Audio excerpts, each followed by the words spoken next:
sur l'idée qui prévaut à ce cycle de webinaire avec ce numéro un, c'est en fait de partager avec vous des ressources existantes, des ressources avec nos partenaires et les fédérations professionnelles. En fait, il s'agit de vaincre en quelque sorte l'isolement de nos commerçants et de Il faut proposer que je des sois au solutions cabinet. On me alternatives. demande le fichier des commerçants. On va vous demander de couper vos micros également, s'il vous plaît, pendant les Cabinet. présentations. Merci beaucoup.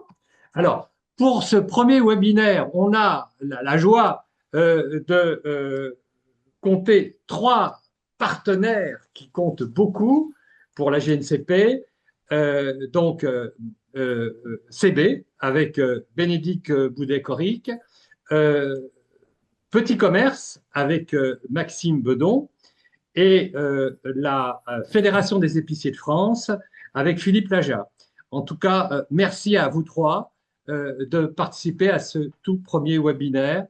Euh, voilà, je pense encore une fois que la mobilisation de nos commerçants sur le terrain est essentielle et c'est dans ce sens que nous vous sollicitons pour partager l'information auprès de vos adhérents et favoriser une dynamique collective qui va être profitable à tous. Voilà. Voilà. Alors, je pense que on va commencer. Je crois que c'est CB qui va. Alors, c'est carte bancaire, oui, c'est Bénédicte qui va commencer. Très bien, bonjour à toutes et tous. Alors, je suis Bénédicte Boudet-Coric, je travaille pour CB depuis un peu plus de 4 ans et j'étais auparavant du côté des fédérations professionnelles. Donc, c'est un milieu que je connais bien, surtout le commerce de proximité.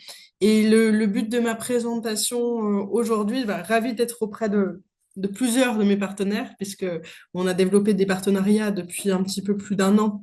Mais la GNCP est le grand premier partenaire depuis 2022, donc c'est le partenaire historique de CB. Et puis nous sommes aussi en partenariat avec Petit Commerce pour le concours du meilleur commerçant de France. Et puis les épiciers de France, qui est une fédération très très dynamique, mais ça je ne vais pas parler à leur place, mais on est ravis d'être entre partenaires. C'est important pour nous d'avoir des partenariats pour expliquer un petit peu le paiement par carte, comment ça se passe, expliquer qui est CB, l'acteur français, comme je vais vous l'expliquer. Et puis, dans le contexte de ce webinaire, comment améliorer votre rentabilité pour, en tout cas, les commerçants et les artisans. C'est important de voir qu'il y a des coûts très importants qui sont fixes pour les commerçants. C'est le loyer, c'est l'énergie, l'électricité, les frais bancaires, bien évidemment.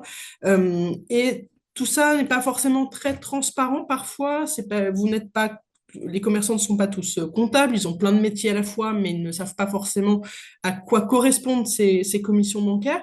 Et le but, c'est d'apporter un petit éclairage avec à la clé, si les commerçants sont concernés, et ben, d'aller voir, en fait, le message est clair, c'est d'aller voir leurs interlocuteurs bancaires pour voir comment ils peuvent jouer sur cette facture de commission bancaire une fois qu'ils auront un petit peu plus les clés, savoir un petit peu comment ça se passe, parce que, comme je vous disais, c'est assez opaque. Et quand on ne comprend pas comment ça marche, on ne peut pas aller voir son banquier pour essayer de réduire un petit peu sa facture. Donc, c'est un petit peu le but. Pourquoi c'est important de parler aujourd'hui de frais bancaires et de CB et du paiement par carte en général?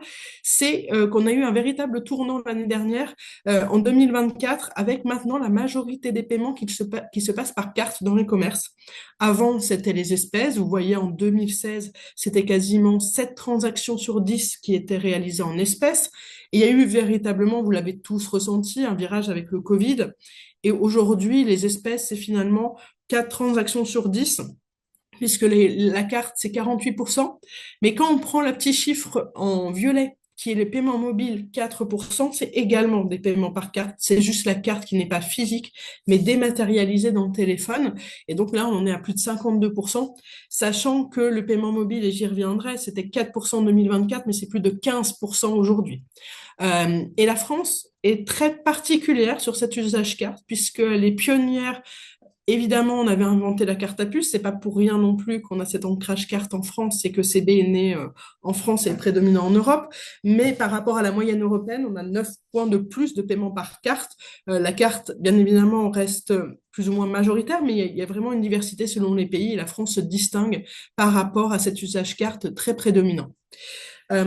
Ici, une carte un petit peu mondiale pour vous expliquer un petit peu comment sont faits les paiements, enfin, une vision un peu géopolitique des paiements par carte. En fait, donc CB, c'est l'acteur français. Vous connaissez tous Visa, Mastercard, qui sont des sociétés américaines. Et donc, il y a d'autres réseaux dans le monde. Il y a la Chine, la Russie, le Japon, bien évidemment. Alors, pour l'anecdote, la Russie, c'est assez récent, puisque pourquoi c'est important d'avoir un réseau de paiement local, domestique, national? C'est de ne pas dépendre de réseaux très concrètement américains. C'est-à-dire que si vous connaissez tous la réputation du président américain, on ne sait pas de quoi demain sera fait, la guerre économique est quand même très virulente, et il peut très bien appuyer sur un bouton pour dire Visa, Mastercard, demain ça ne fonctionne plus en France. Alors, on ne va pas imaginer d'en arriver jusque-là, mais c'est tout à fait possible. Ça s'est déjà passé dans des cas très extrêmes. Mais par exemple, en Russie, quand il y a eu l'invasion de la Crimée, Obama a coupé Visa Mastercard en Russie et la Russie n'avait pas de réseau l'équivalent de CB en fait. Et donc, du jour au lendemain, ils se sont trouvés dans l'incapacité de payer par carte. Ça a été vraiment une catastrophe, vous imaginez, pour le quotidien des Russes. Et donc, fort de cette leçon un peu catastrophique, ils ont créé leur propre réseau qui s'appelle MIR. Ils ont fait toute une étude en Europe, ils ont même été voir des représentants de CB pour savoir comment ça fonctionnait.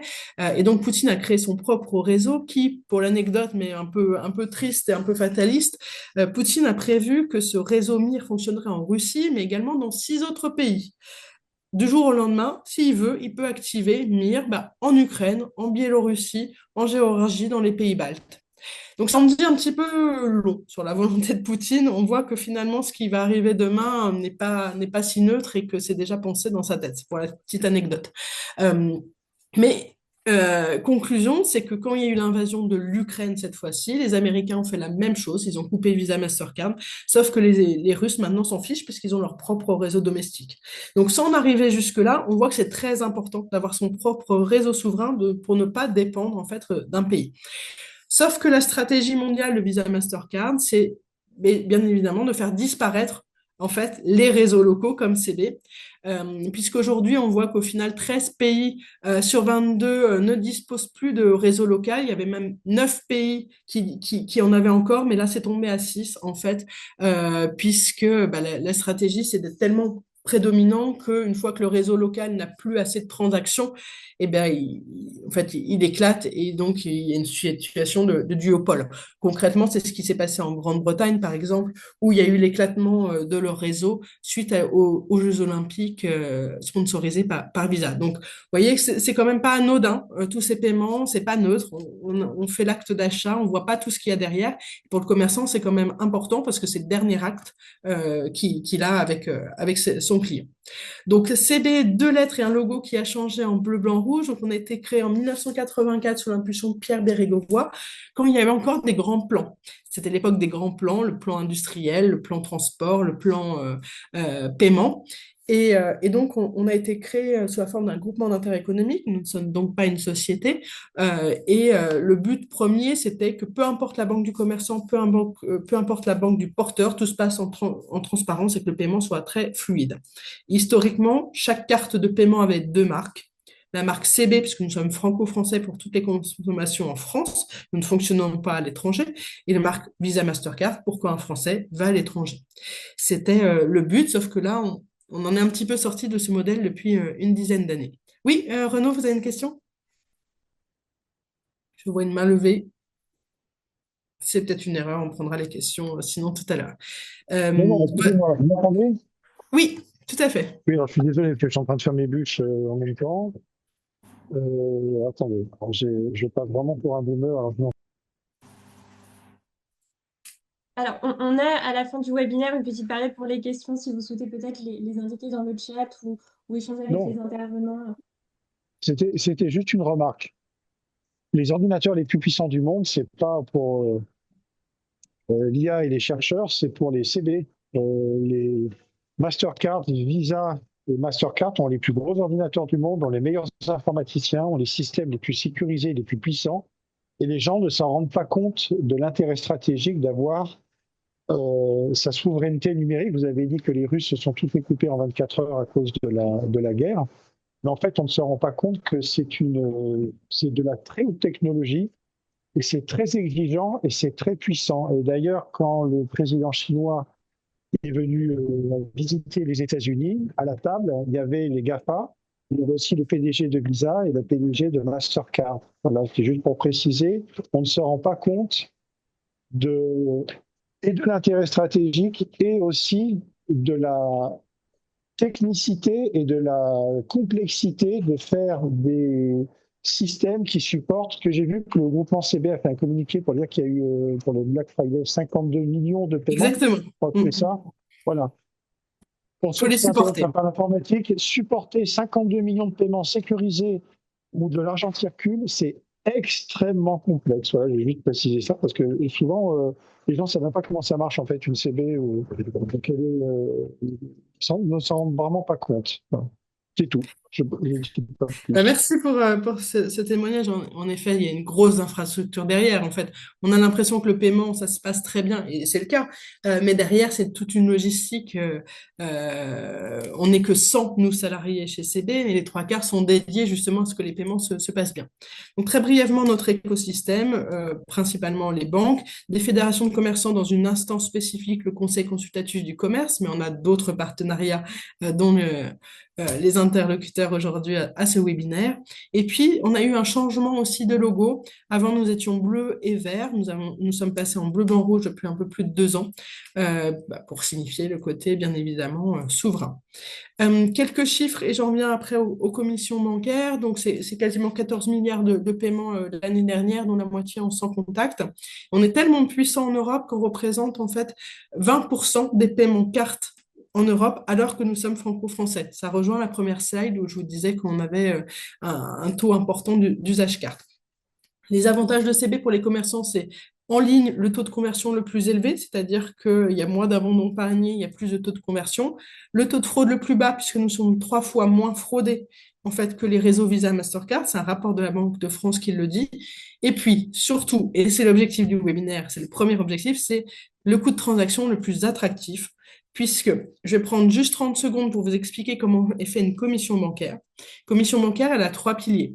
Elle a le premier pilier qui est les frais de la banque pour tous le marketing, ses agences, payer ses salariés, etc. Le deuxième pilier, c'est ce qu'on appelle commission d'interchange. Dans ce cas-là, c'est plafonné pour les cartes de débit-crédit à 0,2 ou 0,3% de la transaction.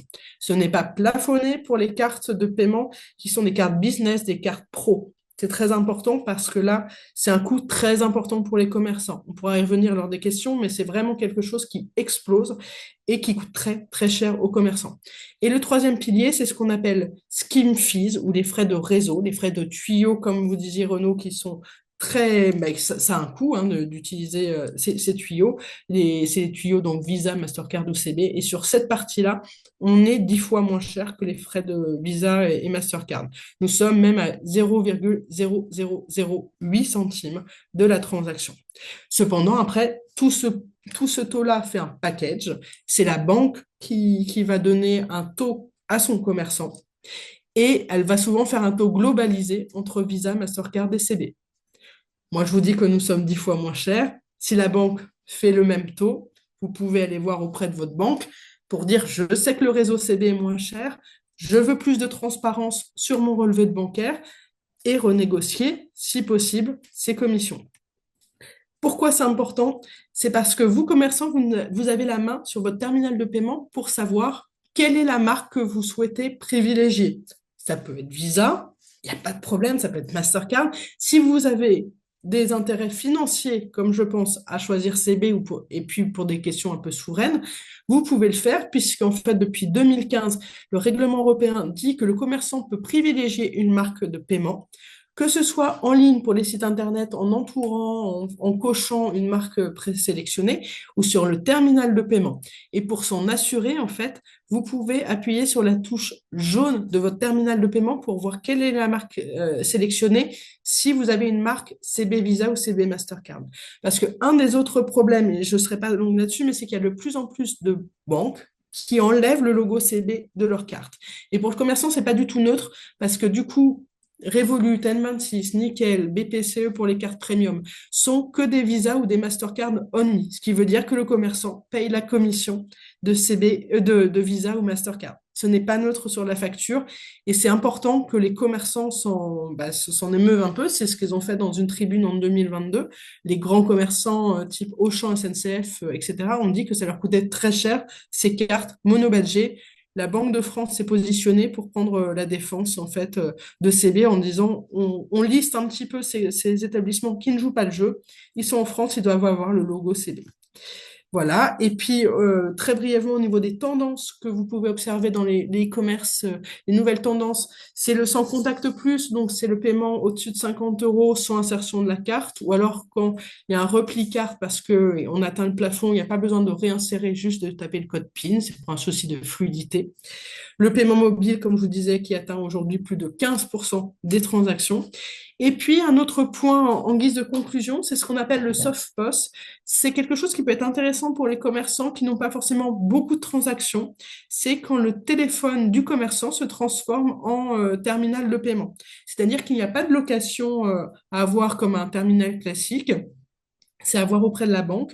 C'est le téléchargement d'une application où parfois il y a des systèmes d'abonnement, mais c'est assez rare. C'est un paiement à la transaction.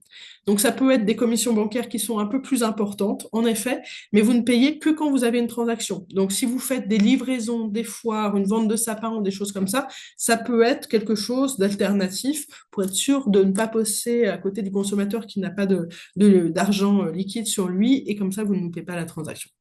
Voilà, donc un panorama en conclusion, un usage carte qui se développe. Je pense que vous aurez les témoignages des épiciers et de petits commerces qui va de ce sens-là. Et puis, c'est important de réduire au maximum, de renégocier. Les grands acteurs le font, les commerçants de proximité peuvent le faire. Et puis, également pour les acteurs publics qui seraient autour de la table, sachez qu'il y a des sujets aussi qui ne sont pas neutres. C'est pas l'objet aujourd'hui, mais tout ce qui est titres spéciaux de paiement également quand un restaurateur accède des titres restaurants, c'est également CB ou Mastercard qui sont derrière. Peu de personnes le savent, mais également en termes de commission, c'est également un impact. Voilà, j'espère avoir tenu le timing. On ne vous entend pas, votre micro est coupé. C'est bon. Pardon. Parfait, merci Bénédicte. Cette nécessité d'information est essentielle. Par rapport au coût de transaction, je pense que ce qui va sensibiliser le plus nos commerçants, c'est de savoir que CB est 10 fois moins cher. Et puis alors, après, il y a cette question effectivement de souveraineté qui nous préoccupe. La souveraineté, on sent qu'on est attaqué de toutes parts. L'actualité économique l'a montré. Donc, franchement, on est, nous, très heureux au sein de la GNCP de travailler avec CB parce que c'est l'intérêt du commerçant qui nous intéresse. Et il y a un énorme besoin d'information, sans citer de témoignages personnels. Mon chargé de compte dans ma banque n'est absolument pas au courant des problèmes de carte bancaire et je veux dire, quand j'ai exprimé tout l'intérêt de travailler avec une CB, elle était très étonnée parce qu'elle n'était absolument pas au courant. Donc, même auprès parfois de professionnels, ou alors ils font semblant de ne pas être au courant, mais je ne pense pas. Non. Je pense, bon, je pense qu'il y a une vraie nécessité de faire passer cette information par l'intermédiaire de nos canaux, des canaux privilégiés qui sont les chambres consulaires, CCI France, les CCI territoriales, mais également nos unions commerciales. Nous avons, vous le savez, je peux permettre de dire un petit mot par rapport à ça. Vous savez à quel point je pense que l'union commerciale est essentielle pour le développement du commerce local. Et je pense qu'il faut faire passer cette information auprès de nos commerçants, nos artisans, par l'intermédiaire des unions commerciales et puis de nos fédérations, des fédérations qui ont des adhérents sur le terrain. Ces adhérents sont également au sein de nos communes, de nos 700 communes labellisées. Et je pense que, voilà, il faut essayer de faire passer par ces créneaux parce que finalement, nos commerçants, ils sont la tête dans le guidon, un peu isolés, il y a une espèce de solitude et il faut les rattacher à leur fédération, à leurs unions commerciales et à nos partenaires qui sont là pour les aider. Merci, merci Bénédicte. Merci. Et donc, on va laisser la parole à Maxime Bedon de Petit Commerce. Bonjour à tous et à toutes. Merci pour l'invitation et ravi d'intervenir ce matin. Je vais vous partager ma petite présentation. Hop. Donc voilà, je connais certains et certaines d'entre vous là autour de l'écran. Donc déjà, bah, voilà, je suis ravi de vous retrouver. Et pour celles et ceux qui ne me connaîtraient pas encore, donc je suis Maxime Bedon, l'un des fondateurs donc, de la carte cadeau Petit Commerce, qui est un outil qui justement, je vais y venir, permet à vos commerçants et commerçantes de dynamiser leur chiffre d'affaires, de développer leur activité, et ça de manière très très simple. Et c'est aussi un outil qui a fait ses preuves et qui est très simple pour vous, collectivités. En fait, la carte cadeau Petit Commerce, qu'est-ce que c'est? Alors, je vais juste dire deux mots sur nous avant. Voilà, donc nous, on existe depuis 2017. On a pour mission, bah, effectivement, de développer l'activité des centres-villes, de dynamiser l'activité des commerçants. Et pour la petite histoire, on est aussi issus, les fondateurs, de familles de commerçants. Donc voilà, on a le commerce de proximité qui nous tient vraiment à cœur. Et c'est pour ça aussi qu'on se retrouve partenaire de la JNCP, parce que en termes de valeur, voilà, c'est très important pour nous, et les autres partenaires comme Carte Bancaire et la Fédération des épiciers de France aussi sont des partenaires avec qui on travaille main dans la main, puisque vraiment ce qui est important, ce sont les valeurs qu'on peut avoir derrière pour le commerce de proximité.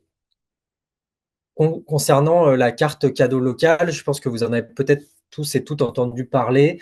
Alors, c'est finalement ni plus ni moins que le penchant local des cartes cadeaux que l'on connaît tous, qui sont les cartes cadeaux type Cadoc, Cadeos, Illicado, qui sont des cartes cadeaux grandes enseignes et au niveau national. Et là, la carte cadeau Petit Commerce qu'on a développée maintenant depuis 2017, c'est une carte cadeau 100% locale. Donc, le premier point à retenir, c'est que c'est une carte cadeau, si on la met en place au niveau de votre territoire, qui va être valable que pour les commerces et artisans de votre territoire, à l'échelle de votre commune ou de votre communauté de communes. Voilà, donc on travaille avec les deux, hein, ville ou intercommunalité. On peut également aussi travailler avec des associations de commerçants. Voilà, ça peut aussi être à l'échelle d'une association ou d'une fédération de commerçants. C'est évidemment ouvert à tout type de commerce. On va retrouver tous les commerces que vous avez en centre-ville, donc commerce de bouche, restaurants, fleuristes, instituts de beauté, etc. Et puis si certains d'entre vous autour de l'écran viennent voilà, de territoires, on va dire, semi-ruraux, sachez qu'on peut aussi intégrer les commerces non sédentaires, voire aussi des producteurs locaux. Je sais qu'on fonctionne très bien près de Toulouse. Je crois qu'il y a le Grand Ouest toulousain. On travaille avec la fédération, enfin avec la communauté de communes Tarnagout, donc qui est pas très très loin, et eux ont des producteurs locaux qu'on intègre dans la carte cadeau. Donc concrètement, les gens peuvent dépenser leur carte cadeau aussi en achetant des produits directement à la ferme, par exemple. Voilà. C'est une carte cadeau qui fonctionne avec un QR code, comme vous pouvez le voir sur l'écran. Les cartes cadeaux sont sécables, utilisables en une ou plusieurs fois, et elles sont disponibles au format imprimé ou digital. Donc, ça veut dire qu'on peut avoir un petit objet à remettre, ou alors on peut envoyer la carte cadeau directement par mail. Et ce qui est important de savoir aussi, c'est que les cartes cadeaux, elles peuvent être vendues en ligne ou en point de vente physique. C'est une carte cadeau qui s'adresse à tous les acteurs du territoire, et ça, c'est un gros point, et je vais y revenir, c'est un gros point pour votre collectivité. Concrètement, vous allez avoir ces 4 acteurs-là qui sont à l'écran qui vont pouvoir acheter et offrir des cartes. Donc, bien évidemment, vous avez les collectivités publiques en premier lieu, donc les mairies, par exemple, pour offrir à leurs agents en fin d'année. Donc là, on arrive à Noël. Peut-être que vous êtes concerné par des chèques cadeaux que vous allez recevoir. Alors, j'espère que c'est des chèques cadeaux locaux, soit avec nous, soit avec d'autres acteurs, mais en tout cas que c'est quand même du local. Sinon, il faudrait qu'on en discute avec grand plaisir, parce qu'il y a quelque chose à faire. Les entreprises, évidemment, locales sur le territoire, elles ont, grâce à ça, un outil pour offrir un cadeau qui va rester dans l'économie locale, et donc un cadeau qu'elles vont pouvoir offrir à leurs collaborateurs ou à leurs clients toute l'année. Et ça, j'insiste, c'est vraiment quelque chose qui fonctionne toute l'année. Les associations également, on travaille par exemple, pour vous donner un exemple concret, très bien avec tout ce qui est amicale de pompiers.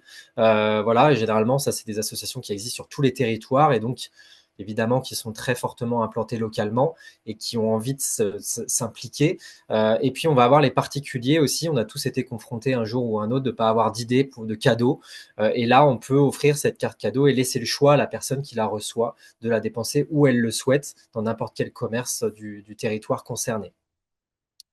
Maintenant, je vais vous parler rapidement des bénéfices pour vous, collectivités, et puis aussi surtout les bénéfices pour vos commerçants, puisque c'est vraiment un outil qui permet à vos commerçants de développer leur activité et donc d'améliorer aussi leur rentabilité, ce qui est le sujet aujourd'hui du webinaire.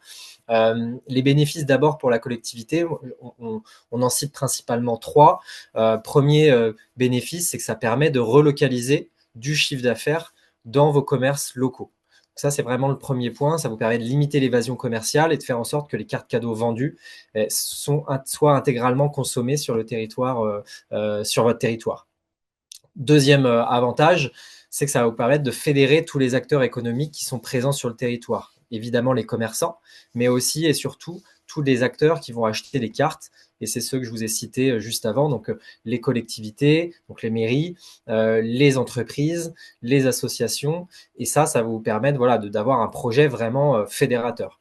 Et puis, dernier point très important aussi, c'est toute la communication. On parle de plus en plus maintenant de marketing territorial. C'est très important. On a des territoires parfois qui souffrent un peu parfois d'un voisin un peu trop connu et qui ont besoin de se faire connaître. Et ce genre de choses, ce genre de projet fédérateur participe à la vitalité d'un territoire. Ça renforce l'image du territoire concerné et aussi l'image des commerces. Et ça, c'est hyper important. Ça donne une image positive de vos commerces. Les avantages, surtout, j'ai envie de dire pour les commerçants aussi, il y en a 3 principaux. Premier avantage, c'est que les cartes cadeaux vendues, ça leur fait du chiffre d'affaires en boutique. Donc ça, c'est très concret. Aujourd'hui, un commerçant dans sa boutique, et je pense que Bénédicte et Philippe, ils vont être d'accord avec moi. Ce qu'ils veulent, ils veulent avoir des clients. Ils veulent que des gens passent la porte. Encore plus depuis l'explosion du e-commerce. On a parlé du Black Friday, du Cyber Monday, enfin voilà, de tous ces événements-là. Les gens, surtout depuis le Covid, on a de plus en plus de mal à les faire venir en magasin. La carte cadeau locale, c'est un outil qui permet de faire venir les gens en boutique. Et donc, concrètement, de faire en sorte que les gens se déplacent et dépensent leur carte en magasin. Ça, c'est le deuxième point aussi. Donc, ça leur apporte des nouveaux clients. Un salarié, imaginons, d'une entreprise qui reçoit une carte cadeau à Noël, par exemple, c'est peut-être quelqu'un qui n'avait jamais l'habitude d'aller dans les commerces à côté de chez lui et qui va donc recevoir une carte cadeau d'un montant, par exemple, de 100 € et qui va donc dépenser et aller découvrir comme ça peut-être des nouveaux magasins. Et donc après, les commerçants vont pouvoir fidéliser cette nouvelle clientèle. Donc on a une stat, c'est à peu près 30% des porteurs de cartes qui sont des nouveaux clients. Et ça, c'est vraiment très concret. Les commerçants nous disent, les gens qui sont venus avec les cartes cadeaux, et ça c'est assez sympa, on a pas mal de témoignages vidéo que vous pouvez aller voir. On a une page YouTube avec un compte YouTube avec pas mal de petites vidéos de témoignages de commerçants qui disent vraiment, voilà, les gens qui sont venus, on les a jamais vus, mais ils vont revenir, voilà, on les a fidélisés. Ça, c'est hyper important. Et puis, ça rejoint aussi un peu le point global de vitalité, visibilité. On va avoir, grâce à ce dispositif, des commerçants qui vont renforcer leur visibilité sur Internet, sur les réseaux sociaux, parce qu'on va les mettre en avant et ils vont être fédérés autour de ce dispositif commun. C'est pour la collectivité et pour les commerçants aussi, j'insiste, mais surtout pour la collectivité, parce que c'est la collectivité qui va impulser la dynamique et mettre en place le projet pour ces commerçants. C'est une solution vraiment clé en main. Quand je dis clé en main, c'est que il peut y avoir plusieurs solutions qui existent de cartes cadeaux locales, mais généralement, ça s'arrête toujours au point 1, c'est-à-dire que la solution technique, elle vous permet d'avoir la solution, d'avoir vos commerçants, et après, par contre, c'est à vous d'aller vendre les cartes. Nous, on fait vraiment tout de A à Z, donc les 3 points que vous voyez sur l'écran, c'est hyper important, c'est-à-dire que premier point, on va s'occuper de la mise en place technique et d'aller aussi recruter et former les commerçants. Et donc, on vient sur place pour aller rencontrer les commerçants et les former au dispositif. Donc ça, c'est hyper important. On vient les rencontrer. On ne va pas tous les rencontrer, mais on en rencontre une grande partie pour qu'ils aient pu mettre un visage sur une solution technique. Deuxième point, ça c'est hyper important, on va s'occuper après de toute la partie vente des cartes, traitement des commandes, donc aller démarcher les entreprises, faire en sorte que les gens, quand ils commandent des cartes sur le site, ils puissent recevoir leurs cartes quelques jours après par la poste ou immédiatement si c'est au format digital. On va pouvoir évidemment s'occuper de tous les flux financiers, donc les commerçants, ils encaissent une carte, ils sont remboursés en quelques jours. Voilà, donc en fait, la collectivité, elle n'a rien à faire, et puis le commerçant, une fois qu'il est inscrit, eh bien, entre guillemets, il fait son métier de commerçant et nous, on lui apporte du flux, on lui apporte des clients en magasin. Et puis, dernier point qui est hyper important, je pense aussi alors plutôt pour vous, collectivité, c'est de pouvoir mesurer l'impact justement d'un tel dispositif sur votre territoire. Et donc, on fournit en temps réel pas mal de data concernant les cartes cadeaux qui sont vendues. Donc, qui a acheté des cartes, quelles entreprises, combien, pour quel montant. Et puis surtout, savoir où est-ce que ces cartes ont été dépensées. Est-ce que c'est plutôt des commerces de prêt-à-porter, de services à la personne, de commerce de bouche. On va même jusqu'à vous donner les jours et heures d'encaissement des cartes cadeaux. Ça vous permet aussi de piloter, de savoir en fait, de vous dire, tiens, mon centre-ville, il est plutôt, les gens viennent plutôt dépenser le vendredi matin que le samedi matin, par exemple. Et ça vous permet comme ça d'adapter si vous devez faire des animations ou quoi que ce soit. Donc vraiment, ça c'est quelque chose qui est hyper appréciable et apprécié de nos partenaires. La solution aussi est très très simple pour les commerçants et ça c'est hyper important parce qu'on parle beaucoup de rentabilité pour les commerçants. Il faut que ça soit simple. La rentabilité, c'est surtout aussi ne pas perdre de temps parce que le temps il est compté surtout pour des commerçants indépendants. Donc, on a des petites vidéos, pareil, je pourrais vous envoyer, mais concrètement, le commerçant, il a juste 3 actions à faire quand une personne se présente avec sa carte cadeau. Il va se connecter à son compte, il va scanner le QR code et il va valider le montant de la carte cadeau qui va encaisser en boutique. Donc, finalement, c'est vraiment hyper rapide. Et si la personne a besoin de compléter par une CB, par exemple, il va pouvoir le faire sans problème. Donc voilà, il a juste ces 3 actions à faire et il reçoit l'argent par virement automatiquement sans frais. Donc, pour vous donner un petit exemplaire, un petit focus sur les quelques collectivités qu'on accompagne aujourd'hui, on accompagne à peu près 300 collectivités, vraiment sur tout le territoire, métropole et outre-mer, puisque on l'a placé ici sur la carte, mais voilà, on accompagne aussi une région, enfin une collectivité, pardon, en Martinique, et puis on a pas mal de pistes aussi en Guadeloupe et puis jusqu'en Guyane. Je ne sais pas si Jérémy est avec nous ou pas, de Saint-Laurent-du-Maroni, mais voilà, on a la volonté d'accompagner les collectivités, alors plutôt des collectivités de taille moyenne, hein. On est assez présent, on va dire, en région. Pour l'instant, on n'équipe pas encore forcément de grosses métropoles. Donc voilà, on est pas mal à l'aise sur des collectivités, on va dire, de taille moyenne, entre 10 000 et 50 000 habitants, sur des territoires aussi en région, donc avec généralement, quand on parle d'intercommunalité, une ville-centre et puis des petites villes ou des villages, voilà. Et ce qui fait la différence aussi, je pense, c'est vraiment notre approche avec les commerçants. Voilà, on a une approche très humaine. On est là très présent avec les commerçants. Voilà, regardez nos avis qu'on a sur Google, ça dit voilà, comment on travaille. Et ça, c'est vraiment très important parce qu'on crée vraiment ce lien avec les commerçants du territoire que l'on accompagne. Et puis, on a une très grande proximité aussi avec nos collectivités partenaires, évidemment. Donc, on travaille, nous, sur la durée. C'est des projets qui sont mis en place pour durer plusieurs années.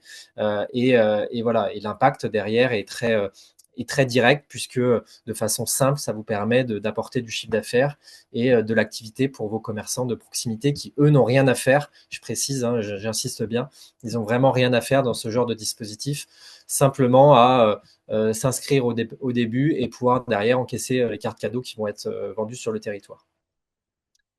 Voilà. Donc, si vous avez des questions, évidemment, je pense que Léa et Hervé vous transmettront mes coordonnées. Je serais heureux de pouvoir en reparler dans d'autres réunions si vous le souhaitez. Exactement. Et on a mis également, j'ai mis les contacts des intervenants dans le chat si jamais vous souhaitez récupérer les adresses mail de tous les intervenants.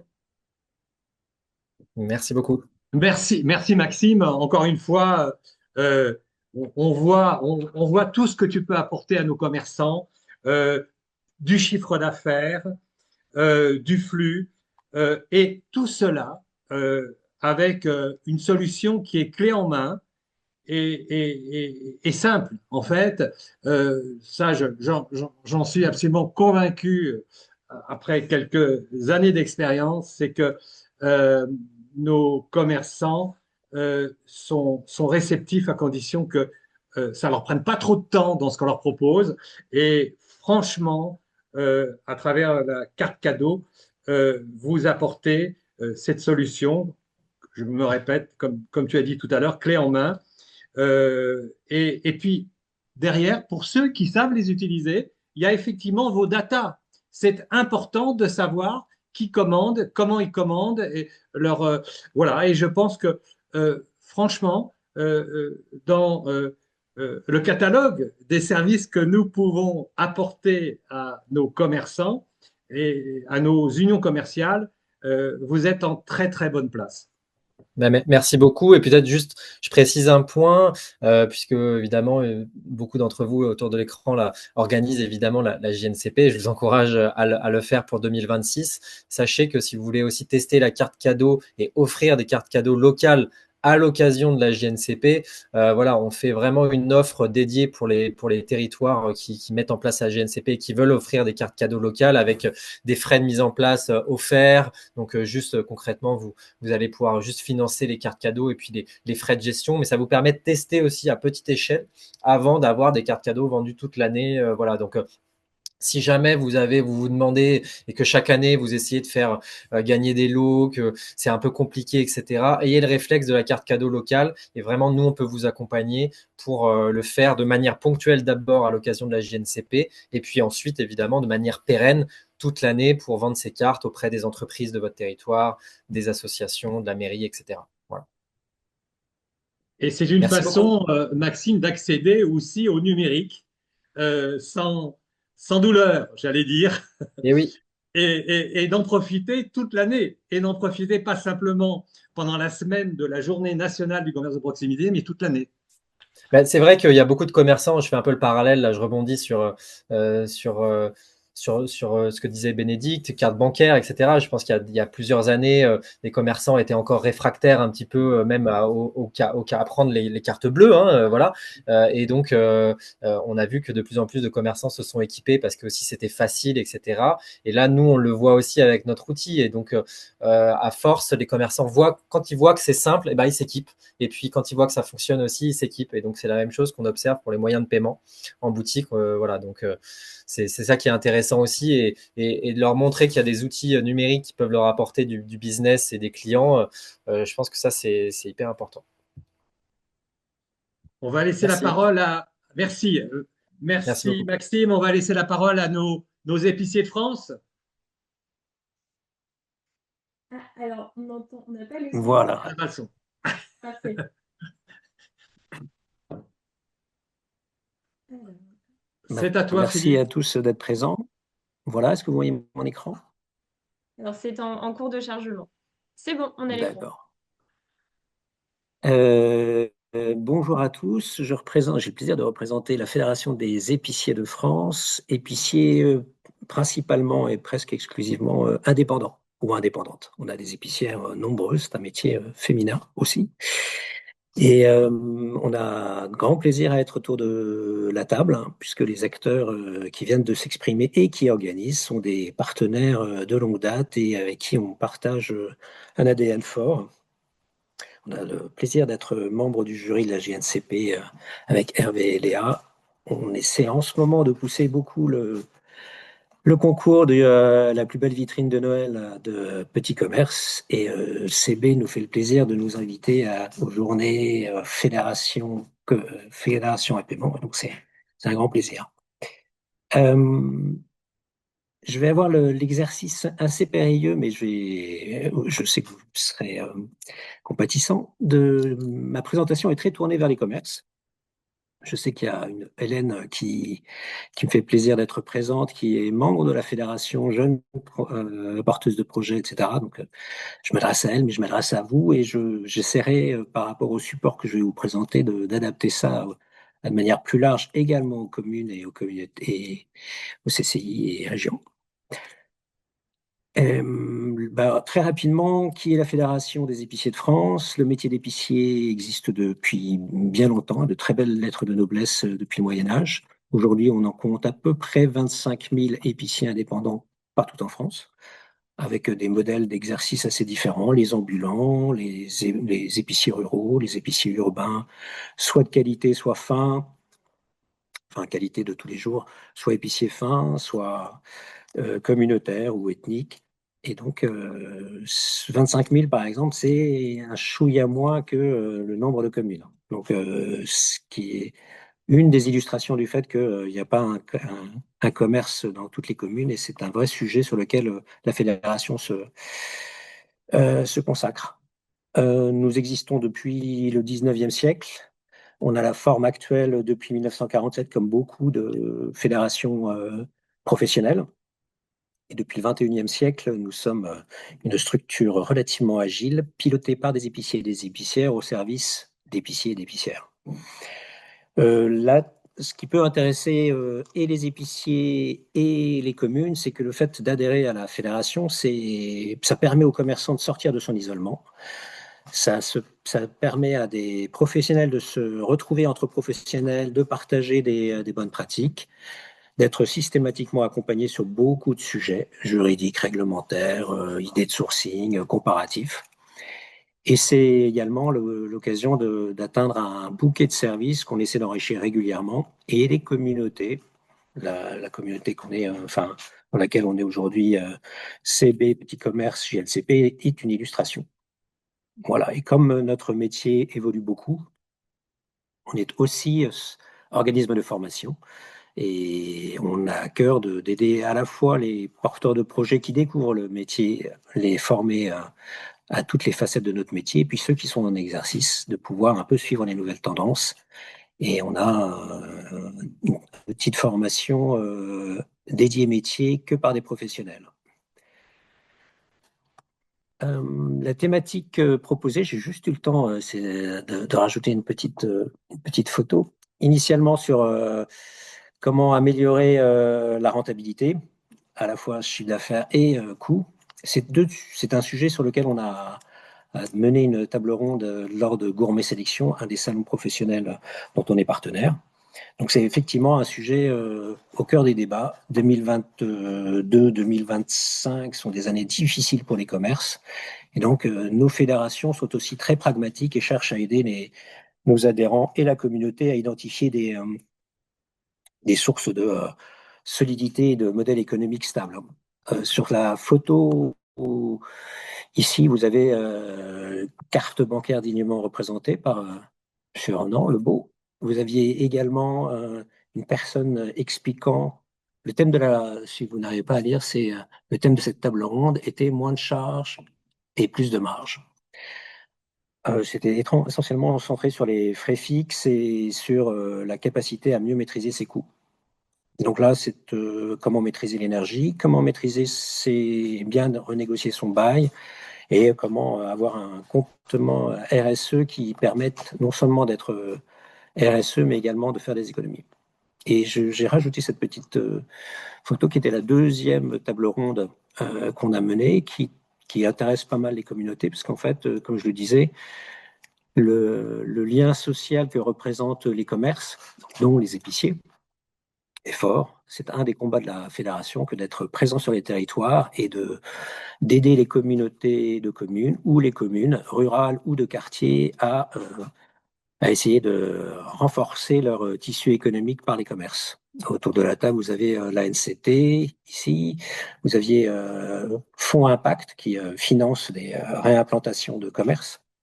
Une élue qui a choisi d'être accompagnée par la fédération pour implanter un premier commerce, une épicerie dans son village, 500 habitants. Et l'épicière choisie dans le processus dont on a mené avec la commune est ici, comme témoignage, et la BPI, qui est un acteur incontournable en termes de financement. Alors, voilà, la fédération cherche à apporter un certain nombre de leviers pour ses adhérents, pour développer. Alors, quand on dit augmenter la rentabilité, c'est à la fois la top line et les charges. Et donc, on souligne auprès de nos adhérents et de notre communauté l'importance d'un certain nombre de leviers. D'abord, faire venir faire venir les clients, faire venir l'entourage et faire venir les quartiers par la communication. Par la communication, par une utilisation des réseaux sociaux, par une mise en visibilité, la fédération aide dans ce domaine à la fois en essayant de mettre à disposition des partenaires, petits futés, des médias qui aident à faire de la visibilité, comme le monde de l'épicerie fine, ou C'est meilleur quand c'est bon, ou d'autres types gueuletons. Et on est également source de formation pour aider les commerces à se former à ces nouveaux outils. Il y a un petit carré orange est là pour souligner qu'il y a des formations dédiées aux thématiques que j'évoque. Et on a également le petit carré vert qui indique qu'on a développé des partenariats pour renforcer et aider la communauté. Un deuxième point, c'est que on parlait d'évolution de notre métier, il y a beaucoup d'hybridation dans nos commerces. Un épicier de plus en plus fait de la dégustation, un caviste de plus en plus fait également un peu d'épicerie, les bouchers, les boulangers, tous les commerces de bouche se rendent compte que, en fait, lorsque les clients viennent, ils veulent être transportés, avoir une expérience, et cette expérience passe par l'hybridation. Et ça demande de la formation. Et c'est pour ça qu'on a mis en place tout un panel de formation pour nos commerçants. En ruralité, l'hybridation va même jusqu'à du multiservice, puisque les commerces ruraux sont à la fois des pots de pain, presse, FDJ, tabac, épicerie, etc., et petite restauration. Donc ça, c'est un moyen on forme et on trouve des partenaires. Une fois que les clients sont intéressés et ont franchi la porte, ben, on aide les commerçants à réfléchir sur l'offre avec à la fois une offre. Les commerçants épiciers sont d'autant plus forts qu'il y a des raisons tous les jours de venir leur rendre visite. Donc c'est un accent mis sur la composition de l'offre, du frais, une qualité de produits. Et c'est aussi une expérience client qui doit être appréciable et qui invite les résidents, les habitants à venir très souvent. C'est bien sûr le sourire. Il y a beaucoup de passion dans le cœur des commerçants, quels qu'ils soient, et cette passion, elle est sans défaut tout au long de l'année. Il y a aussi des outils pour donner des expériences un peu sortant de l'ordinaire. Et on a des formations sur ce domaine. On a également le message d'aider les commerçants à se distinguer du reste se distinguer pour exister face à l'auditoire. Ça peut passer par des labels, ça peut passer par des concours. La plus belle vitrine, le meilleur commerce ou la plus belle vitrine de Noël, par exemple, Samson, développé par Petit Commerce. Ça peut être aussi dans les salons, dans les villes, ou dans des réseaux comme le réseau des villages étapes, le Collège culinaire de France, c'est ça. Donc on incite beaucoup les commerçants à raisonner écosystème et à raisonner ancrez-vous dans votre territoire, ancrez-vous dans des territoires qui soient économiques, mais ancrez-vous aussi dans des territoires qui soient votre commune. Je ne l'ai pas précisé, mais par exemple, notre fédération a un représentant par région et dans beaucoup de cas de ruralité, le dernier commerce est aussi office de tourisme, est aussi est aussi presque une petite banque lorsqu'il y a des services cash to pay. Et donc, il y a nécessité, et on insiste là-dessus. Ancrez-vous dans votre territoire, ancrez-vous dans votre écosystème. Et puis les commerces sont aussi une belle façon de mettre en valeur les producteurs locaux. C'est aujourd'hui demandé par les clients. Et donc, c'est un écosystème sur lequel on dit n'hésitez pas à aller à la rencontre des producteurs de votre région et les mettre en valeur. C'est ce qui est recherché et on va vous aider là-dessus. On a effectivement des partenariats avec toutes les aréas des régions, donc agence régionale des entreprises agroalimentaires. Voilà en quelques mots pour la partie développer un peu l'activité, l'autre partie aider à réduire les charges. Bon, je vais peut-être pas vous passer en revue l'essentiel des idées que j'ai listées ici. On est, en tant que fédération, soucieux que tout ce qui touche à la réglementation soit maîtrisé, perçu et bien compris des adhérents. Et donc, on les alerte régulièrement sur sachez qu'en tant que commerçant, vous avez telle obligation, telle vérification de balance, d'extincteur, de circuit électrique. Et là, on mise à nouveau sur ce principe d'écosystème où on a dans notre partenariat avec un assureur des très bons tarifs. On a avec un partenariat équipement d'excellents tarifs sur la vérification des balances.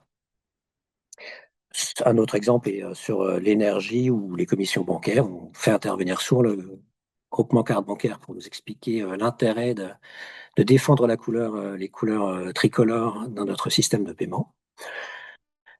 Sur l'énergie, on a mis en place un partenariat qui permet aux commerçants de fortement réduire leur facture d'énergie, à la fois par des comportements, placer des fermetures sur des vitrines, mais également sur la recherche des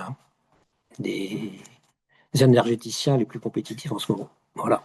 Donc on aide à faire baisser les charges fixes et on aide à bien acheter, y compris dans le sourcing.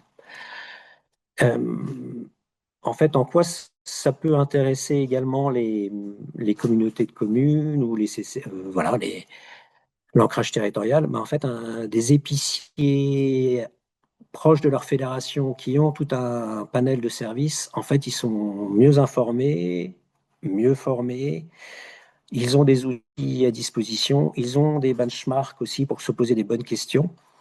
Parce qu'en fait, quand on est tout seul et qu'on tient son commerce, même avec les années, on peut se poser des questions sur, mais finalement, ma facture d'électricité, est-ce que je paye trop cher, pas assez cher? Est-ce que, tiens, mais la masse salariale par rapport à mon chiffre d'affaires, comment il est? Et en fait, toutes ces questions, la fédération y apporte des réponses parce qu'on partage beaucoup d'expériences et beaucoup d'interactions avec entre membres de la communauté. Si je vous ai juste, à titre d'illustration, montré des échanges entre un vieux briscard du monde rural en Auvergne, qui a échangé sur à la fois ses statistiques panier moyen et à la fois dans le texte sur ce que représentent ses coûts énergie et ce qu'il avait comme équipement. Et ça, la fédération a fait l'interface entre ce profil qui est membre du conseil d'administration et une jeune porteuse de projet qui va ouvrir en ruralité, qui se posait plein de questions parce que la page pour elle était blanche. Et donc, c'est une illustration de partage de bonnes pratiques et partage d'informations qui peut rassurer des communes, qui peut rassurer bien sûr les commerçants en disant je ne suis pas tout seul, et qui peut rassurer les communautés de communes en se disant en fait, si mon commerçant qui va se lancer est épaulé par une fédération qui va tout de suite l'aider à se positionner et savoir avoir les bons réflexes, ça peut donner un peu de quiétude à tout le monde. Le grand maître mot, lorsque j'ai préparé cette présentation vis-à-vis de commerçants, je voulais surtout insister sur il est important pour vous de ne pas rester seul et il est important pour vous de miser sur des réseaux et les écosystèmes. Alors,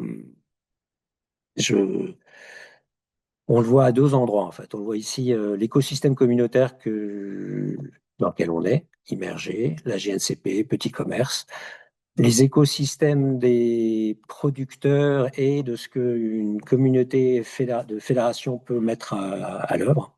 Et donc, c'est vraiment un message sur lequel je peux rebondir facilement vis-à-vis des communautés de communes et des commerçants. C'est comme le dit le logo de notre fédération, ensemble on est plus fort. Et quand on dit ensemble, en fait, c'est à la fois entre nous et avec nos écosystèmes. Une dernière illustration de ce principe en fait, un commerçant, il va réussir parce qu'il est particulier et qu'il a il a une personnalité qui va faire de lui un commerce unique. Et il va également réussir s'il réussit à s'agripper à un collectif qui va lui donner des bonnes pratiques, des retours d'expérience et des, euh, des bonnes astuces. Vous avez sur la droite un exemple. On a mis en place au sein de la fédération un petit groupe WhatsApp uniquement dédié et réservé aux adhérents. Et en fait, c'est une source de partage d'informations et de bonnes pratiques. Vous avez ici, par exemple, la période est importante. On veut absolument qu'il y ait une force de visibilité des commerces. Participez, vous, commerçants, et vous, adhérents à la fédération, participez au concours de petits commerces. Juste à côté, en fait, c'est un petit débat lancé un vendredi après-midi sur tiens, je suis épicière et je cherche des solutions d'étiquetage. Hop, bah, en postant sa question sur notre groupe WhatsApp, l'épicière a reçu trois retours d'expérience sur trois petits outils différents. Et idem, même idée sur la partie solution caisse pratique. Voilà. Alors j'ai également juste eu le temps de rajouter, peut-être pour illustrer ça, le discours que je vous ai tenu était très tourné vers les commerçants. Mais en fait, les commerçants, ils n'existent pas s'ils n'ont pas un territoire, s'ils n'ont pas une commune qui les accueille, et s'il n'y a pas une rencontre entre une équipe municipale, des habitants et un commerçant. Et alors, la fédération a développé, à la fois en ruralité et dans les quartiers, un accompagnement auprès des communes et des porteurs de projets, en aidant les communes à définir et structurer leurs projets de façon très pragmatique, parce que les épiciers sont par nature très pragmatiques. Donc, quand on dit valider un projet, c'est donner un avis sur la surface, sur la disposition des lieux, sur les systèmes d'ouverture, sur y a-t-il ou non une zone de parking, est-ce que l'entrepôt est suffisant, est-ce qu'il y a suffisamment de prise, quel est le bilan énergétique, etc. C'est vraiment aider une commune à se poser des questions en se projetant comme s'ils étaient épiciers, et c'est nous qui les aidons à faire ça. On les aide également à trouver des profils et des candidats, parce que ça doit être incarné, hein, le commerce doit être incarné. On a fait, et donc on aide la commune à monter des appels d'offres et des appels à candidature. On fait passer des entretiens avec la commune et on les aide à choisir ce qui nous semble être le commerçant le plus approprié dans le contexte de la commune. On a fait ça dans les Landes, dans un petit village de 600 habitants, Lu. On est en train de faire ça dans une commune de Hauts-de-France, à Tinques, et dans l'Est, à Réau. Voilà. À chaque fois, on peut assister soit la commune, soit le porteur de projet. Hélène Texier, qui est dans l'auditoire, est une jeune porteuse de projet où elle nous a sollicité sur différents sujets et on essaie de lui apporter des réponses très concrètes. Et c'est l'avantage d'être une fédération de professionnels au service de professionnels. Les réponses sont des réponses pragmatiques. Et ce qui était très important dans les accompagnements, c'est qu'on s'assure qu'une fois que les clés ont été remises à une belle individualité, qu'elles ne se sentent pas toutes seules et que la commune ne se sente pas laissée. Et on accompagne à l'ouverture d'ailleurs les projets qui se montent. Voilà. Voilà en Merci quelques Philippe, mots. merci pour ce brillant exposé de l'univers et de l'étendue des services apportés par les épiciers de France. Je suis très sensible à vos actions que je suis avec grand intérêt. Euh, En effet, l'épicier de village, c'est vraiment le commerce essentiel. Tu as dit que il y avait maintenant, ils étendaient leurs activités au sein de leur magasin. Euh, Tu as exprimé avec brio à quel point euh, euh, il fallait s'ancrer sur le territoire et favoriser également la consommation locale, parce que consommer local, c'est aussi en quelque sorte un peu participer à la souveraineté de chacun, de notre pays. Et voilà. Donc, euh, bravo parce que vous êtes vraiment une des fédérations extrêmement centrées sur les territoires et la réussite d'un commerce, c'est évidemment une affaire d'écosystème où tous les acteurs locaux sont concernés et et les épiciers de France le montrent, montrent le chemin. Je crois qu'il y a du benchmark à faire pour beaucoup pour apporter cet ensemble de services à nos commerçants. Merci. Et encore une fois, pour les épiciers, pour les épiciers qui sont véritablement essentiels, qui sont les commerçants souvent les plus attendus en ruralité. Voilà. Merci, c'est Je- vrai, c'est vrai. Mais enfin, tous les. Je t'en prie. oui, oui, bon, il y Non, avait non, peut-être les boulangers aussi ou les bouchers, mais bien souvent, avec café, le bistrot, euh, l'épicier, c'est le survivant en ruralité, hein. oui.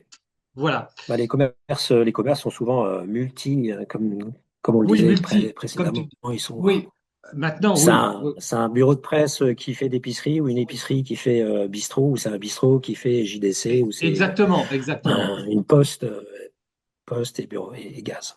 Mais voilà, ça a d'autres formes dans les quartiers, puisqu'on a pôle aussi dans les quartiers. Ça a Oui. d'autres formes, mais voilà, c'est de toute façon ancré dans le territoire. On a besoin et de la population, on a besoin des équipes municipales qui donnent l'exemple. On a besoin ça marche s'il y a vraiment une rencontre et que cette rencontre, euh, Bon, voilà, elle se fait merci. tous les jours. Merci à chacun de vous, Bénédicte, Maxime, Philippe. En résumé, je dirais de façon un petit peu, peut-être un petit peu vulgaire, mais il faut que nous travaillions en meute, si je puis me permettre. Et donc, c'est toujours ce que je répète souvent, c'est ce regroupement, cette association de compétences, d'expertise qui donne encore plus de force à nos actions, à chacun de nos actions, chacun dans nos domaines respectifs et qui sont très souvent extrêmement complémentaires. Et je crois que le fait que nous soyons nos quatre structures en partenariat montre bien qu'il y a beaucoup de choses à faire ensemble et à continuer dans ce domaine. Voilà, merci à vous trois. Et on va passer aux questions. Oui, alors Oui. si jamais déjà entre intervenants, vous voulez rebondir peut-être sur les présentations de chacun, et puis également vous en tant que participant, si vous avez des questions, n'hésitez pas à les poser pour qu'on puisse y répondre. Que ce soit, voilà, Moi, je voudrais juste faire un commentaire sur le choix de ceux qui sont autour de la table. La GNCP s'est trouvé des orateurs, que ce soit Maxime, que ce soit Bénédicte, qui incarnent vraiment à la fois l'ancrage territorial et travailler tous ensemble, parce que le modèle de petit commerce, c'est quand même favorisé par plein d'outils différents et l'organisation d'événements, chose ouais, avec des beaux relais d'associations de commerçants. Ouais. La complémentarité dans la diversité, c'est ça la force de nos actions. Voilà. Est-ce qu'il y a des questions, peut-être de participants? Alors, je vous ai mis dans le chat, si jamais voilà, vous n'avez pas les questions maintenant, mais que vous repensez à certaines choses plus tard, dans le chat, je vous ai mis les coordonnées des intervenants. Et j'ai également rajouté les coordonnées de Jonathan Chelet, qui est le collaborateur de Maxime pour Petit Commerce. Voilà, si vous voulez échanger avec tout le monde. Oui, ben, merci à tous d'avoir accepté et d'avoir apporté toutes ces informations qui, j'espère, vont pouvoir être diffusées auprès de nos commerçants. Donc, euh, encore merci pour cette toute première édition de notre webinaire que nous allons poursuivre. Alors,